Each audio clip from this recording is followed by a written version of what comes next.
ഇന്ന് രാവിലെ news India Malayalam നൽകിയ വാർത്തകളിലൊന്നായിരുന്നു പശ്ചിമ ബംഗാളിൽ സ്ത്രീകൾ വടിയും കല്ലും മറ്റും എടുത്തുകൊണ്ട് തൃണമൂൽ കോൺഗ്രസ് നേതാക്കളെ നെട്ടോട്ടം മുടിക്കുന്ന വാർത്ത. ഇപ്പോൾ അതിൻ്റെ പുതിയ അപ്ഡേറ്റ്സ് എത്തിയിട്ടുണ്ട്. അത് സംഘർഷത്തിലേക്ക് എത്തിയിരിക്കുന്നു, വലിയൊരു രീതിയിലുള്ള സംഘർഷത്തിലേക്ക് എത്തിയിരിക്കുന്നു എന്ന് തന്നെയാണ്. ബംഗാളിലെ സന്ദേശ് ഖാലിയിലാണ് സംഘർഷം ഉണ്ടായിരിക്കുന്നത്. കഴിഞ്ഞ ദിവസം ഇവിടെ തൃണമൂൽ കോൺഗ്രസിൻ്റെ റാലി ഈ സ്ത്രീകൾ തടയുകയുണ്ടായി.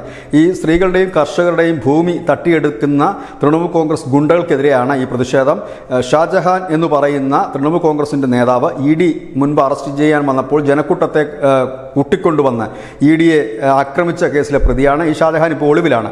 ഈ ഷാജഹാൻ്റെ സുഹൃത്ത് ഷിബു ഹസ്രാൻ്റെ നേതൃത്വത്തിലാണ് ഈ ഭൂമി തട്ടിയെടുക്കലും ഒപ്പം തന്നെ സ്ത്രീകളെ കൂട്ടബലാത്സംഗത്തിന് ഇരയാക്കുന്നു.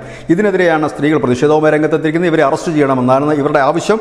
ഏതായാലും ഇന്ന് പുലർച്ചെ മുതൽ തന്നെ തുടങ്ങിയ പ്രതിഷേധം വൈകുന്നേരത്തോടുകൂടി സംഘർഷത്തിലേക്ക് എത്തിയിരിക്കുന്നു.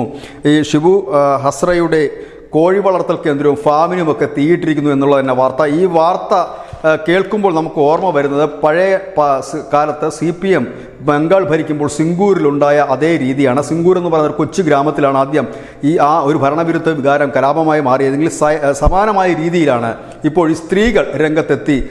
നൂറുകണക്കിന് സ്ത്രീകളെന്നാണ് ദേശീയ മാധ്യമങ്ങൾ റിപ്പോർട്ട് ചെയ്യുന്നത്. വലിയ രീതിയിൽ തന്നെ അവർ സംഘടിച്ചു നിൽക്കുന്നു, അക്രമ സംഭവത്തിലേക്ക് തിരിയുന്നു. അവർ പറയുന്നത് ഇനി ഗുണ്ടായിസം സഹിക്കാൻ കഴിയില്ല. കഴിഞ്ഞ ദിവസം തൃണമൂൽ കോൺഗ്രസിൻ്റെ ഒരു റാലി തന്നെ തടഞ്ഞവരെ തല്ലി ഓടിച്ച സ്ത്രീകളാണ്. ഇപ്പോൾ അത് കൂടുതൽ വയലൻ്റായി മാറിയിരിക്കുന്നു. News desk news India Malayalam.